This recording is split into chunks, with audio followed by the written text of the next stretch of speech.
Hukuman penjara nampaknya tak mampu membuat pria bernama Debbie Chandrawiguna merasa jera. Residivis kasus curi motor di Jember, Jawa Timur yang baru saja bebas ini bahkan langsung melancarkan aksi lagi di Bali. Bukan hanya sekali, maling kambuhan ini sudah menyatroni beberapa tempat di kota Denpasar. Hingga buntutnya Debbie kembali harus berurusan dengan polisi.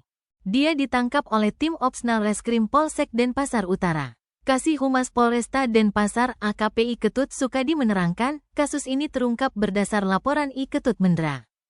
Awalnya korban memarkir motornya di tempat parkir proyek bangunan di Jalan Cekomaria Gang Umasari Desa Peguyangan Kangin Denpasar Utara pada Rabu tanggal 20 November tahun 2024. Kejadian diketahui saat seorang rekan korban memberitahukan bahwa motor Honda Grand milik korban telah hilang. Maka dari itu korban segera melaporkan peristiwa ini ke polisi. Berdasarkan laporan tersebut, tim Opsnal Reskrim Polsek Denpasar Utara langsung bergerak ke lokasi untuk melakukan penyelidikan. Hingga diketahui bahwa pelakunya berada di Jalan Cekomaria.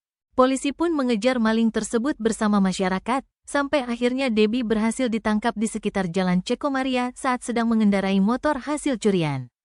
Dari hasil interogasi, pelaku yang merupakan warga asal Palera, Umbul Sari, Jember, mengakui perbuatannya. Pelaku mencuri sepeda motor dengan menggunakan kunci kontak palsu. Pelaku datang ke lokasi dengan berjalan kaki setelah sebelumnya menggunakan ojek online. Setelah berhasil mencuri motor, pelaku berencana menjualnya melalui platform jual beli online.